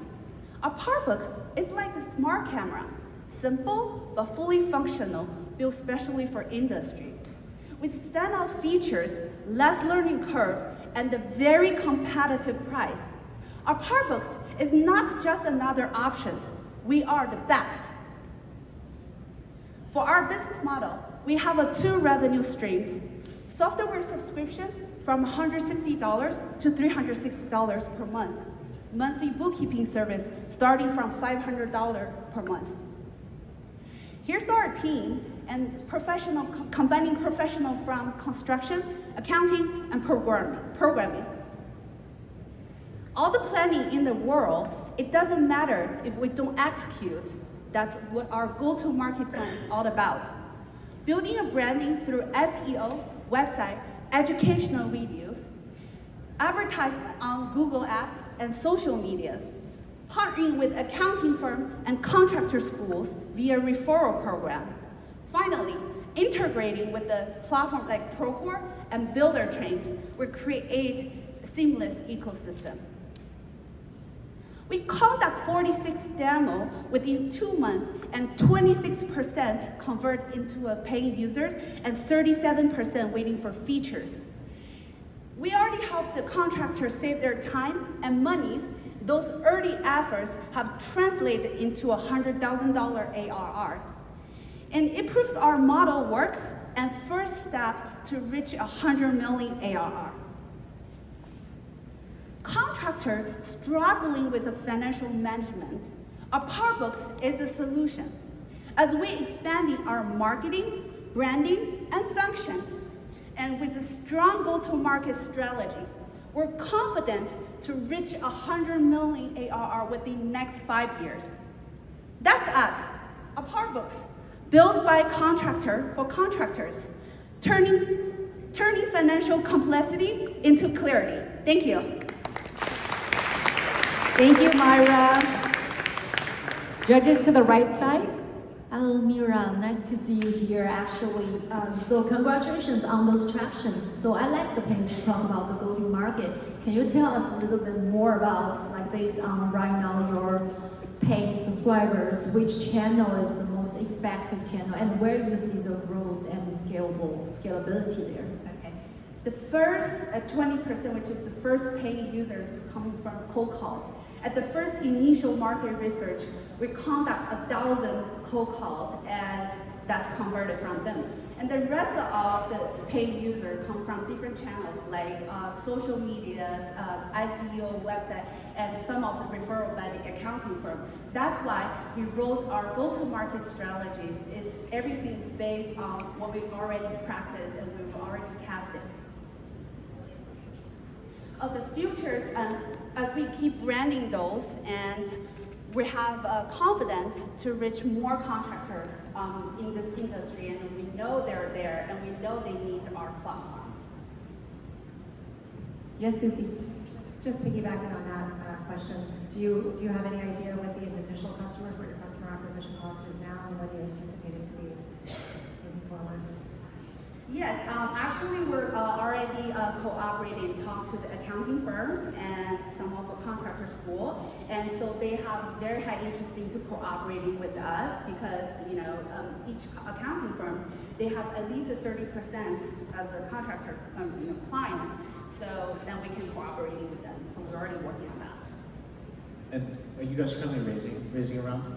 Yes, we're seeking for C round and asking for 1.5 million, which will provide us 18 months runway to reach 2 million ARR. And very quickly, I assume that since you're working with Sage and Procore that you're sort of mid-market focused, is that correct? Because then you have Primavera and Oracle and all that kind of stuff, the high-end market. So are you mid-market GCs? So our target client actually is from small to medium size of business. I don't treat Procore and Buildertree as our competitor because we can integrate it with their platforms, and and we fill the gap for them. Perfect, thank you. Thank you, Myra. Thank you, judges. Please put to this question. 3 more to go. We're almost there. If you guys haven't seen the car outside by the valet service, make sure you guys check it out. Up next, we have Adway. Adway brings innovation in advertising. Adway transforms cars into smart, data-driven billboards, redefining outdoor media. Please welcome CEO Sasha Krylov. Hello, my name is Sasha Krylov, and I am co-founder and CEO of Adway. At Adway, we help daily drivers, think of Lyft and Uber drivers, make extra cash by displaying advertisement on the side of their cars in the form of projection. Sorry, yes. Unlike our competitors, we do not wrap cars in decals, we do not put digital rooftops. Instead, we provide our drivers with small and smart projecting devices that can easily attach and detach from the side view mirrors and make money whenever they feel fit. So our technology is bound to generate a lot of attention that we capture in real time and then translate and monitor through our SSP, which is available to our clients in real time with all the metrics. So if anybody here is looking to push their brand forward, whether you're running a sushi restaurant or want to talk about death, please come visit us. We're more than happy to put your advertisement on our feed of clients. All right, so what makes us different? First of all, our technology is really inexpensive. Currently, we're building our devices, the entire set of 2 projectors and the player, for about $900 a pop. And this is at low scale. At high scale, we'll bring this cost down to about $600. We're generating much more attention, and we retain that attention 4x more than our competitors. Only 20% of those people who see digital rooftop displays actually remember what was displayed. Don't take me wrong, everybody remembers the LCD display in the rooftop. Nobody remembers what was actually displayed. With our technology, the situation is very different because nobody really sees the device. It's still too small. So all your attention is drawn straight to the content. Moreover, we partner up with drivers that drive the most, and they generate about 250,000 impressions per month, which we gather and collect. So you may wonder, how do we actually know? So I would imagine that all of you right now have Bluetooth on, and we actually use Bluetooth sensor to piggyback off of it and establish a handshake connection with every single cell phone around the vicinity of each displaying card. So on the driver's side, we help them make between $100 and $500 a month, but most importantly, we're providing them with utmost flexibility. We even joke with our drivers, guys, you can take a date to dinner without showing how you pay for it. And all of this because they can easily take the devices off of their cars. So how do we actually make money? We predominantly work with fleets, and we charge those fleets $115 per car per month. This gives them an opportunity, first of all, to put their branding forward, and second of all, an opportunity to earn extra through our advertisement connections, as well as their partnerships. The first $300 that comes in the door goes straight back to allow them to double their investment. Anything above $300 is being split as a revenue share, depending on the origination. As you can see, the business model is really healthy, because at the end of the day, it costs me only $40 per car per month in financing these devices. So today, we have 50 cars that we've launched 2 months ago, and we are in 4 markets. We have 4 paying clients. Each of them are paying us $115 per car per month, and hopefully with your help, we'll be able to get to about 400 cars in the next 4 months. Again, across those 4 markets, break even, get to $40,000 in guaranteed license-based MRR, and potentially $100,000 in advertisement-generated MRR. I'm here because we're about to close our round. It's a $2 million round led by Upfront Ventures with a $1.5 million check. I'm looking for additional $250,000. And again, with this, within the next 4 months, we're going to be in 4 markets on 400 cars. Thank you. And as it was mentioned before, the cars in front of the main entrance will be happy to talk to any of you. Thank you. Thank you, Sasha. Question from the judges. And Adam. So in regards to your IP and just understanding what your mode is there, if you can give me a feel for where you stand there. Yeah, absolutely. Okay, proud to tell you that we have 3 filed and approved patents. 2 of them are international. It's very difficult to build hardware. We spent a lot of years perfecting our optical system. It's a very unique optical system that works in conjunction with a bunch of firmware, which is built in-house. I can tell you from personal experience, it took us years to get from $12,000 unit cost to $900 today. So that is the mode. And then of course the relationships that we built along the way with advertisement network. You want this side? Oh, JJ. I could swear you pitched to me 2 years ago, but you just launched. Yes. Okay. Just always a new generation of hardware. Okay. So what happens if the car is black? Yeah, excellent question. So we can work with any color of the car. However, white, silver, light gray are our first pick because they require no additional investment. With any color which is like black, dark gray, or red, we're going to just either put a magnet, a white magnet, or we also have access to a micro-perforated transparent film. That film prevents the light from being absorbed by the background, tinted color, and actually just reflects it preemptively. So there are ways. What's the useful life of the device, and is it impacted by climate conditions?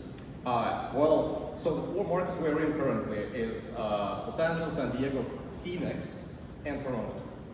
So we recently ran installations in Phoenix on the hottest day recorded, 120 degrees. Devices are working perfectly. As you can imagine, the choice of rate of heat around the pole. Toronto, not a big deal, works perfectly. We have a warranty with the manufacturer, with the supplier that we have in China, for 2 years. And we have been testing these devices so far for about 6 months. They've been withstanding anything we throw at them. One final question, Jasmine. I'm super interested about your dashboard because for any advertisement business, data is the #1 thing. So what does your dashboard provide to your brands regarding the informations, especially how you measure or track those exposures? Yes, absolutely. Great question. Thank you. So first of all, through our dashboard, you can create a campaign and create it based on different parameters. One of the parameters would be a geofence. So you can specifically target your demographic, your specific location. So that is going to be tracked. Each device has a GPS, Wi-Fi, Bluetooth, and accelerometer built into them. We know where exactly our cars are in real time, and we report this data in real time with a 15-second delay. Okay? Thank you, Sasha. Time's up. Either afterwards. We have this car in the front. All right, judges, please complete your scorecard.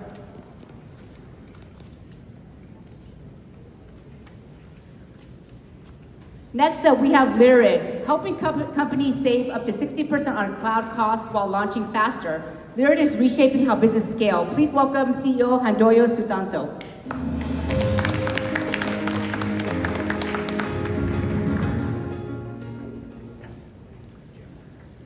Hello everyone, my name is Handoyo and I'm the CEO of Lyrid. Thank you VABA Ventures for this event. This is really nice. And we are building a cloud platform without limits. And I think I want to start with the problem, you know, like most of people here actually build something in a cloud at the moment. I'm pretty sure of that. And startups usually, when they, I want to start with like how they build it, right? Basically, there's a startup, there's somebody with an idea, and then they come to the developers, and the developers start building it with one of the clouds, you know? And once they start scaling, the startup gets cloud credits most of the time. And once they got the cloud credits, their unit economics usually gets muddied by that. You know? They get masked by the credits, and at the end of their credits, they usually get hit by these painful margins. You know? We've seen that a lot in a lot of our startup friends. You know?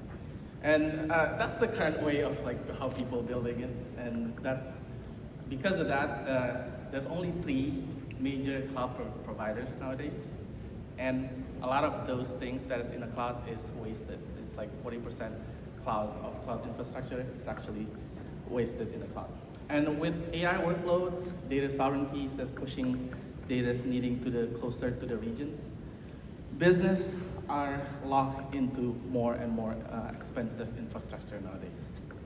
So that's why I built Lyrid. Lyrid is, we're building it as an Airbnb for cloud and cloud data centers, and we're unlocking marketplace models for data centers to be able to sell directly into the end users. You know, we use this AI-powered optimizers that runs inside the data centers, and we connect them and make it part of the platform.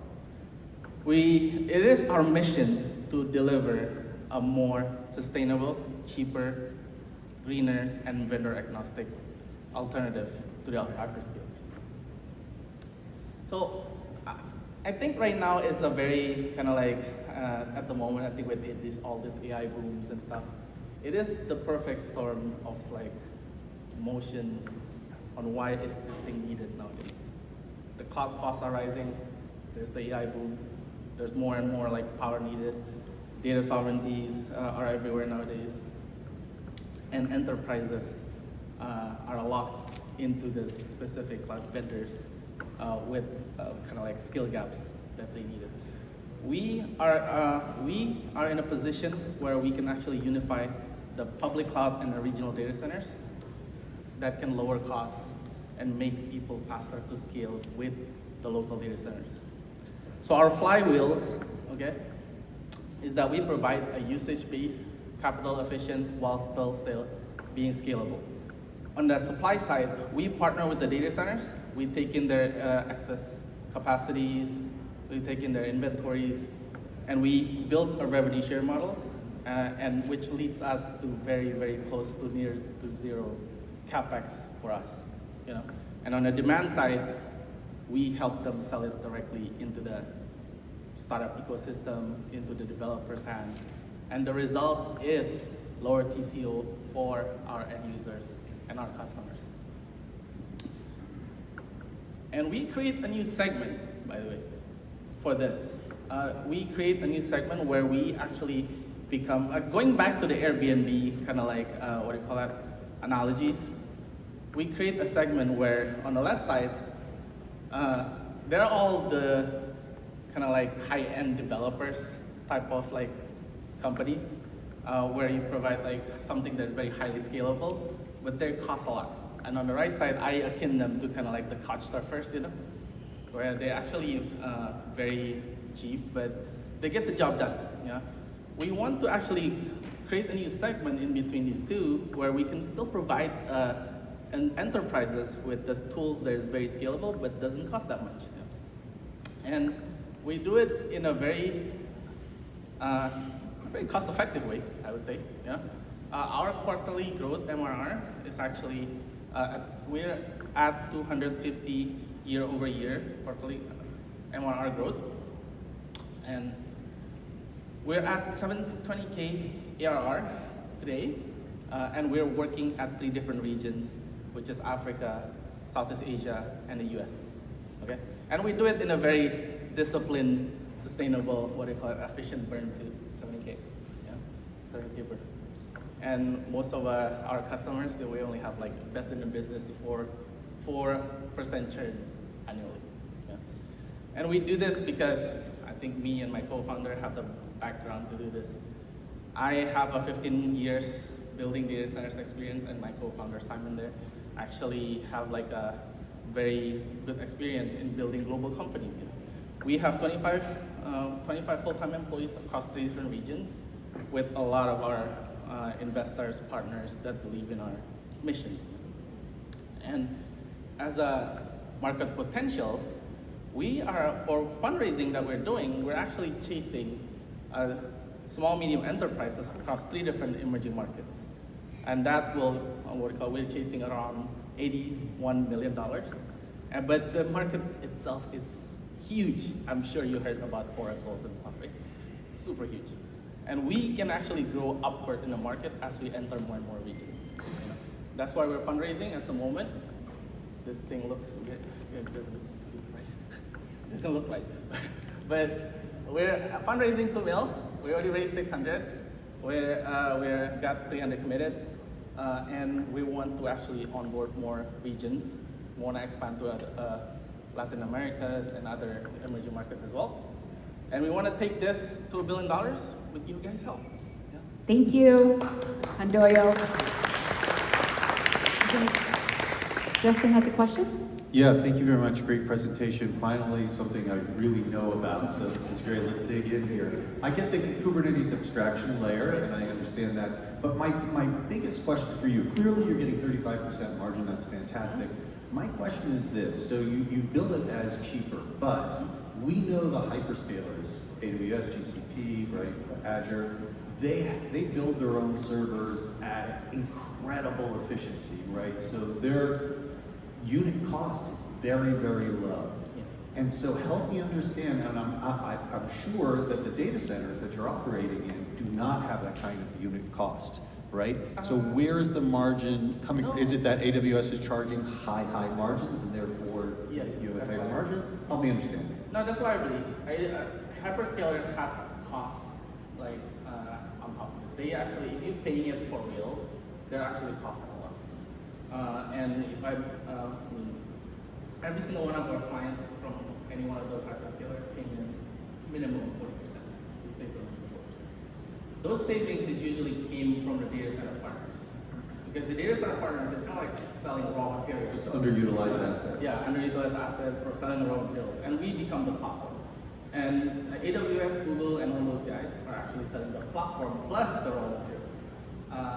And on top of that, they're also, you're kind of like subsidizing the credits as well, the way I see it. Yeah? And you're kind of like, people that's actually paying you for real, actually subsidizing the credit.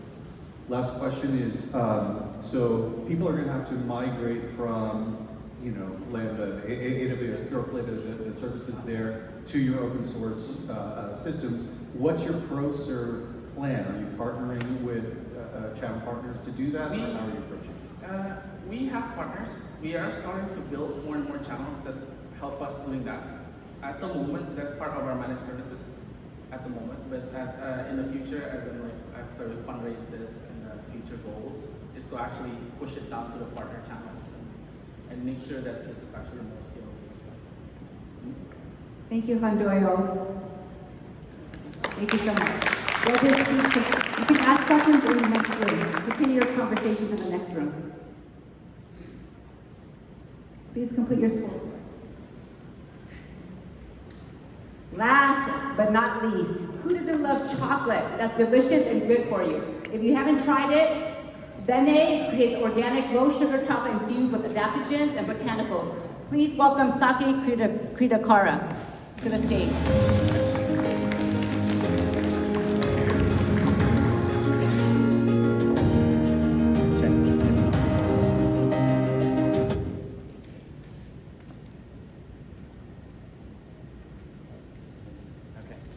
Well, first, thanks, Lynn and Wendy, for hosting these great companies and allowing us to share our visions. My name is Saki, and I'm the owner of Benny Chocolate. I'll start by sharing a story. 8 years ago, my friend Ben said he was going to start a soda that was going to disrupt the entire beverage industry, and he did it. Today, the functional foods industry is booming, and his company, Olipop, is on track to make $500 million this year. He proved that consumers are willing to pay 3 to 4 times more for products that are better for you with functional ingredients. The facts show that foods with functional ingredients are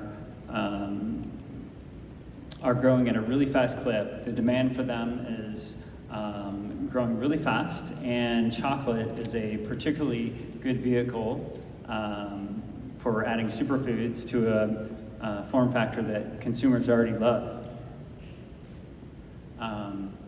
And a couple weeks ago, I had a chance to talk to Kevin Levy, who was the VP of Global Development at Mars Wrigley, and he said they are aggressively looking at companies in the better for you space.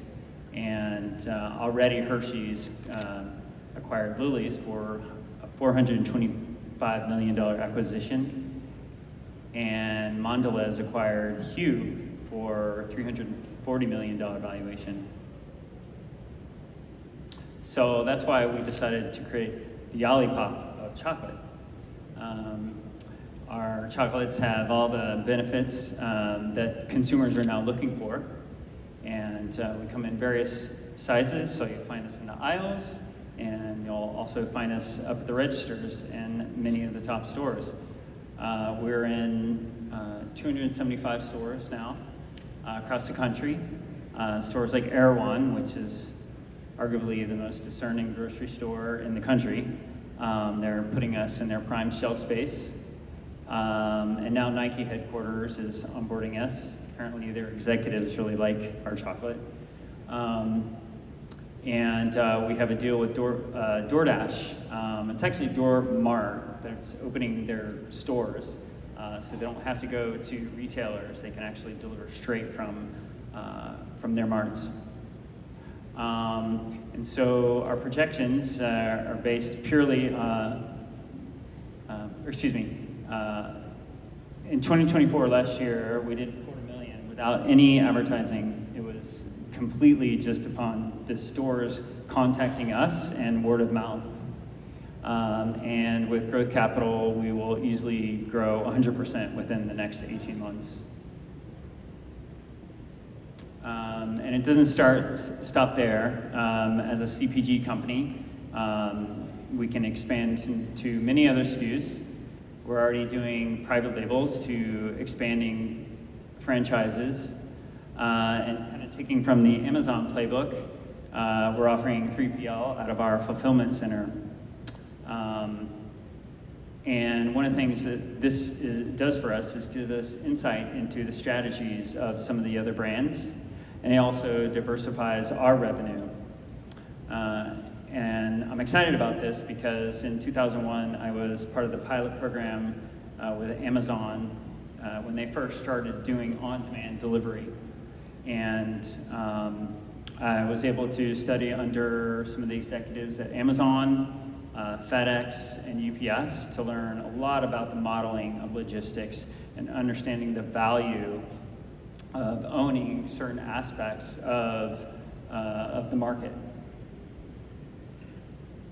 So our purpose is really not just chocolate, but to become a leading platform for the functional indulgence, one of the fastest growing areas of food, and expanding into superfoods, which reduces our costs because we're already buying superfoods, and so we want to also expand into that space while offering premium 3PL that powers growth for other emerging brands. I have 25 years of operating experience with 2 exits in software and logistics. Clarice is the most talented product development and formulator that I've ever worked with.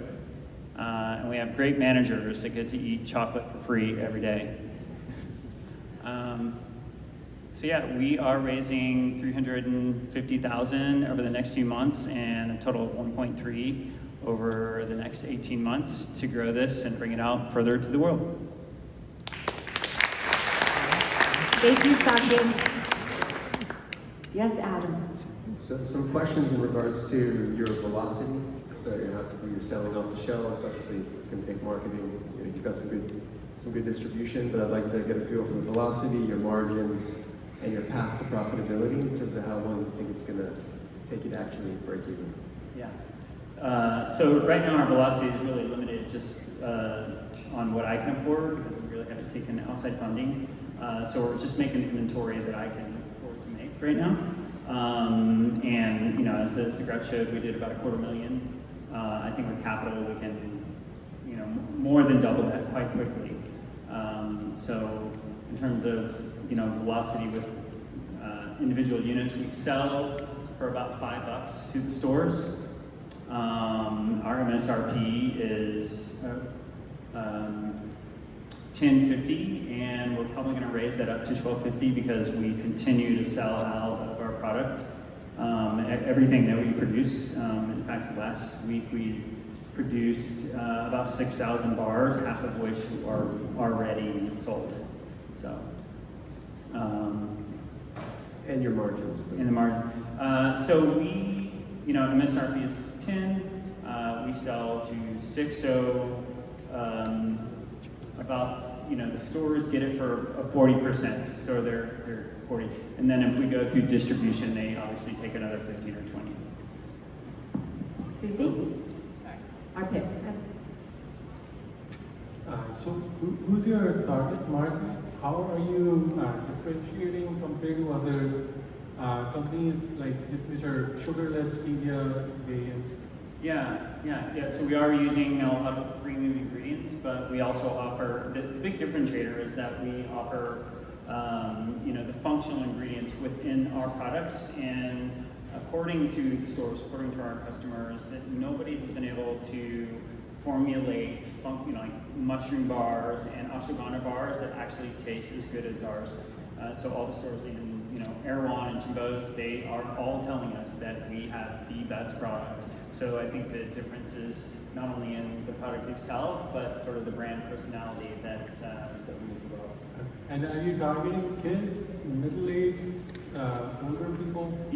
About 65% of our customers are women, and I guess maybe moms, and we actually are excited to start advertising a little bit more so that it's a beneficial product for kids because kids love candy. And so that's why we're looking to go into the candy-coated, like M&M style products. Thank you, Sake. Thank you so much. I love his chocolate. I tried it. And he has matcha flavors. Thank you, judges. Please complete the final scorecard. What a powerful round of pitches. Now it's sorry. First off, let's give a round of applause to all of the startup founders.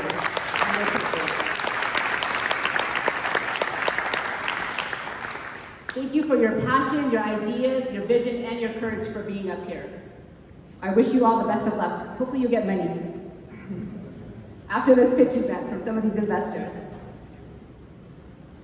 So now, audience, it's your turn to take part in the competition. On the screen, in a second, you'll see a QR code. Take out your phone, scan the code, and cast your vote for the company you believe gave the best pitch tonight. You can choose up to 3. Let's vote. Which startup gave the most impressive pitch tonight at Pitch Perfect Season 4?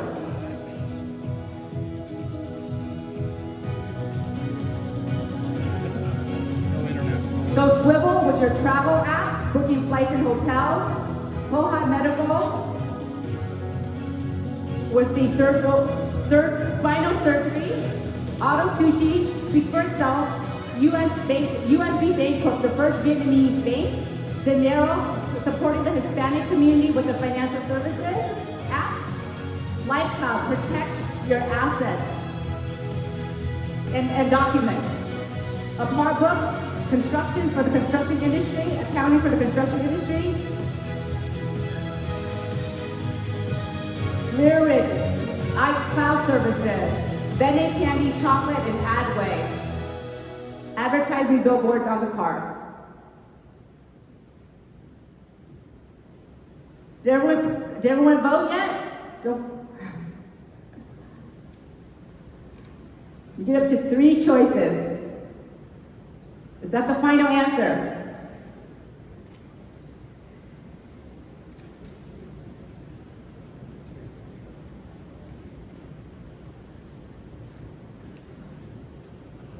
Is that it? Is that done? Are we done? Oh, there's more? Okay. We're going to give you another minute to make your vote. Cast your vote.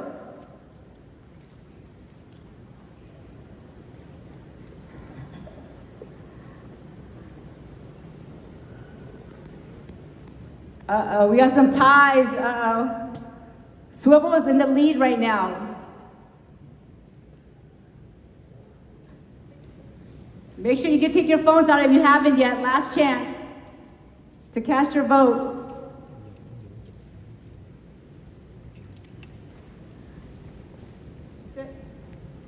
All right, it looks like the audience chose Swivel. Congratulations. Woo. Congratulations.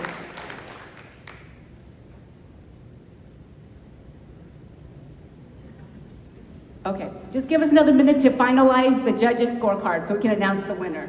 And don't forget, you can join us after the event next door, but we're not quite done yet.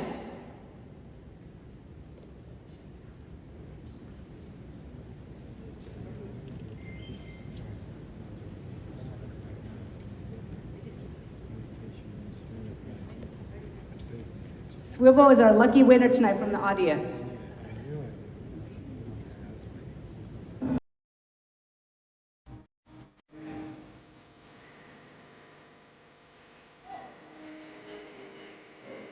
Wow, it looks like we have one winner tonight from the judge and the audience. That's similar to our Pitch Perfect Season 3. We had one winner as well. Swivel, please come up to the stage. Congratulations.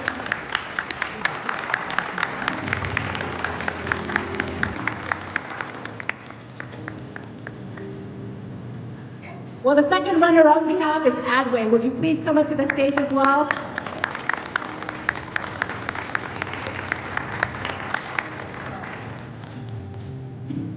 Chairman David Young, can you please come to the stage?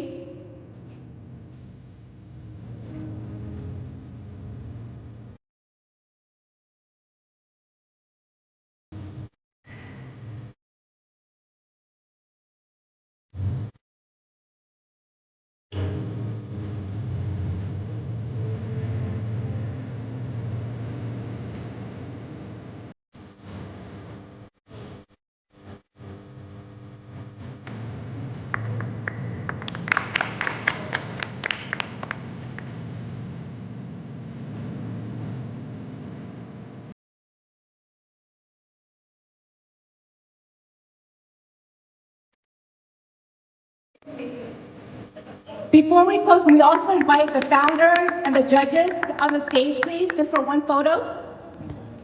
Yeah.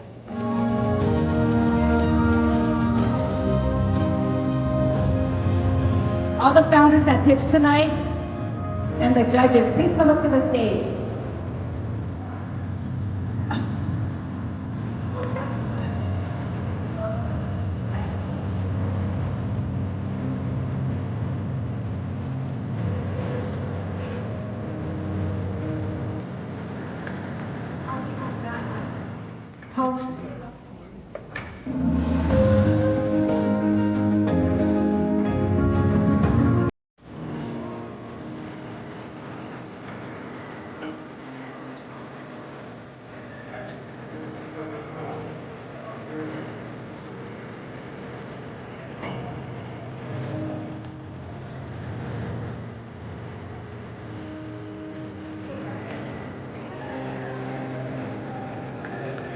we should do like this, but the film event.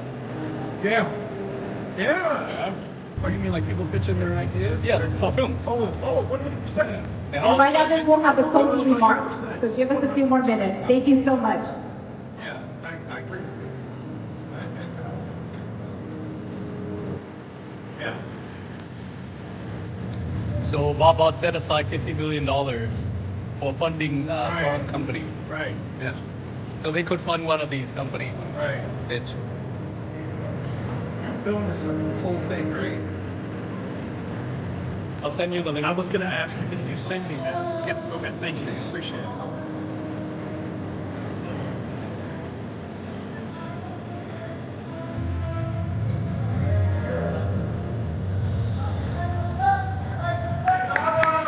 Bravo!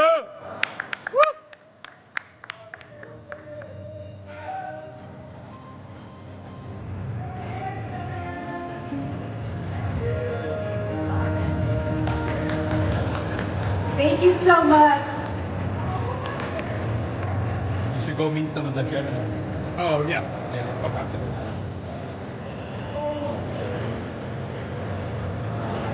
We'll meet with some of the judges. We're gonna meet some of the judges.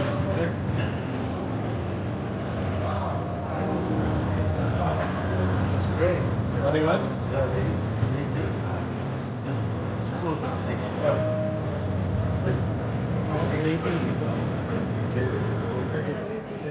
Represent the heart of this community. Please welcome the Mayor of Westminster, the Honorable Chi Charlie Nguyen. Yes.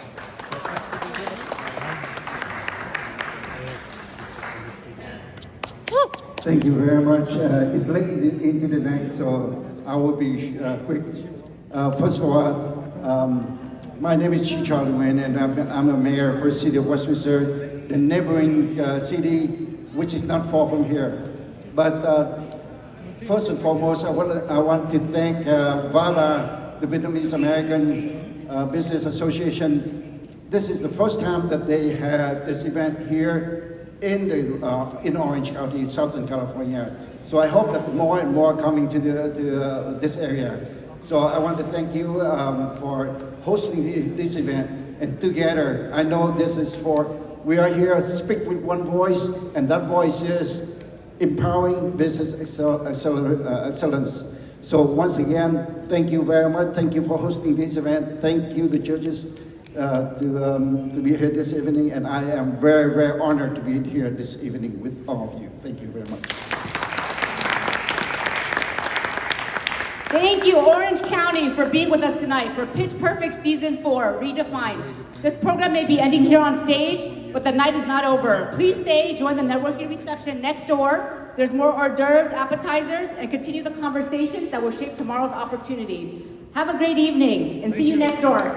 And if anyone wants to buy me a drink, have a good night. Thank you. I appreciate you so much. From here to your school, that's it. We need to talk. Make sure you meet with us. Yeah.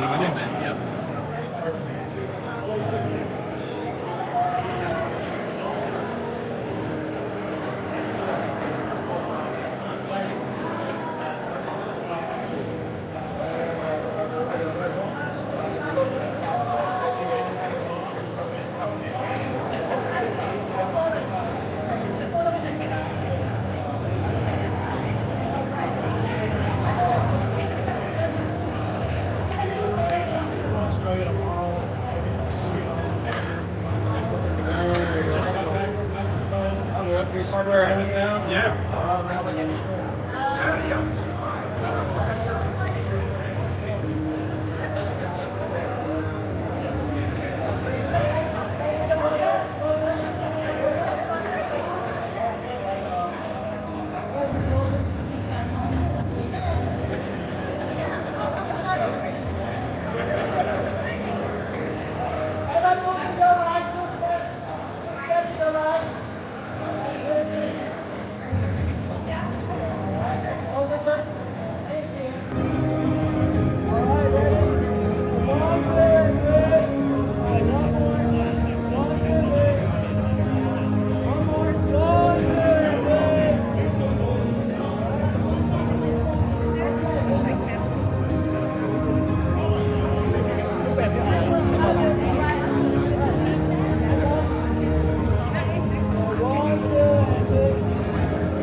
the other side. So you can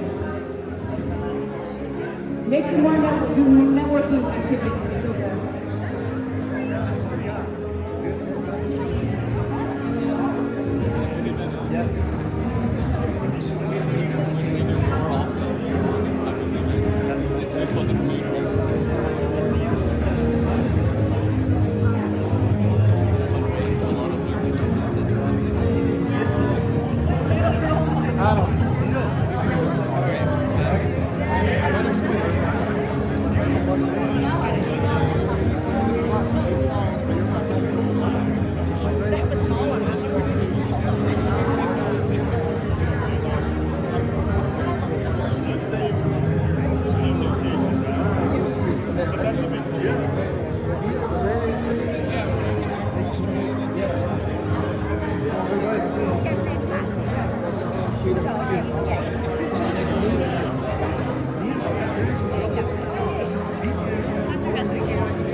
Out of my daughter.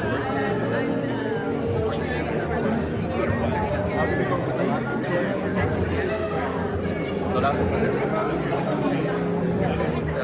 Well, I mean, the event was there's a lot of like, it's really hard, especially when you're not raising millions.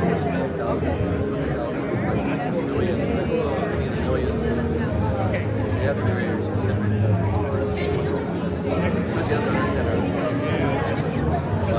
But no, baby, it was good. It was good. When it was good, I met a lot. What the baby networks are.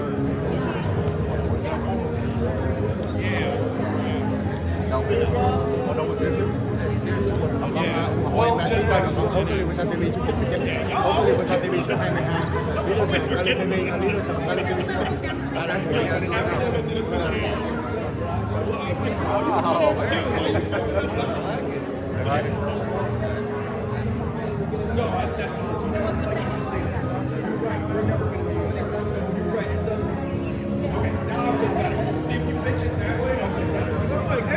Care about us. We are from. That's true.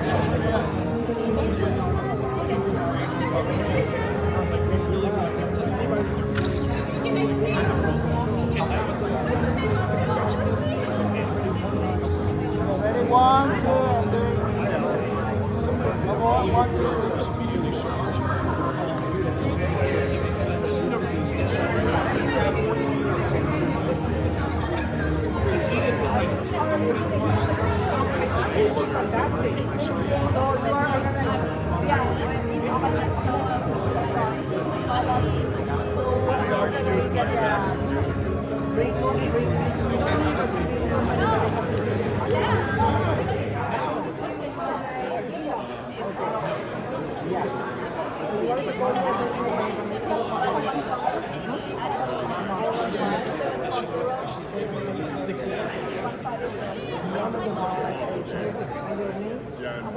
Wendy, okay, I'll tell you where you guys start.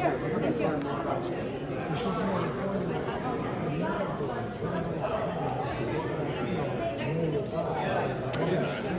Are they taking the cut of all the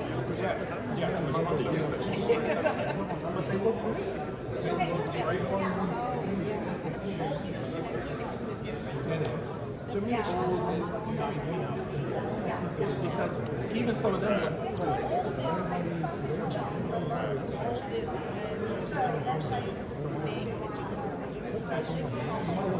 That's true. Yeah. My friend Frank Mayer goes to the station all the time. And I'm like, so you were talking to Frank because she doesn't have he's a producer. She was. He has a film library. I don't know if he ever sold that. Yeah, he had Chain of Time. And he was talking about something. They were about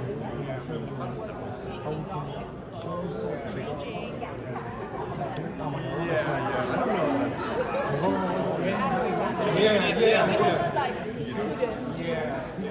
All of those film festivals, especially the ones on that's true. That's true. Oh, I have a little. So I've got a investment advisor. What's the matter with you? For finance and technology stuff, and then we've got an incubation hub. Like, no, that's your board. I'm like, there's people with 65. When we all graduated, but they spin out from the University of Southern California, spin out, and we've got a dollar for it.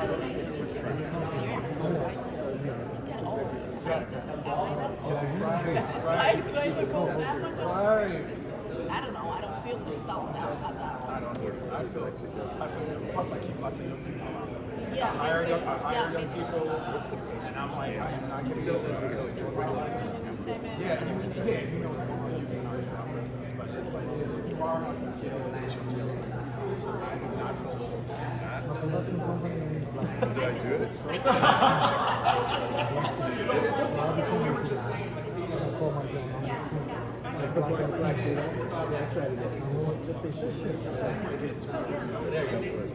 Oh, cool.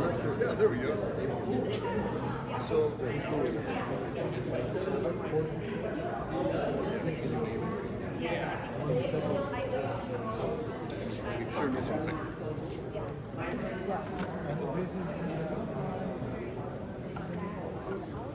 What'd you think? I love it. Yeah, It's it was wonderful. great. I think we should have it more often. Yeah, I think so too. Yeah. I love pitch competitions. yeah. I always get so. Some of this stuff is really cool. Yeah, so once you watch your competition, you learn more. Yeah. Like, okay, I got to streamline some more and get more to the point. Yeah. Get to how do you make the money fast? Yes, exactly. Tell me what you need and tell me how you make money. That's what they need to know. Yes. Kind of like Shark Tank. Yes, but exactly. In a shorter way. Really good. It was very good. Yeah, I enjoyed it. I actually liked to host this. I had an idea of doing this, and I'm I'm gonna use the restroom too, you mind? I'll be right back. All right. Come on. I'm going to go use the restroom really quickly. Okay, yeah, me too. I'll be right back. So there we go. Okay. Okay, so here we are.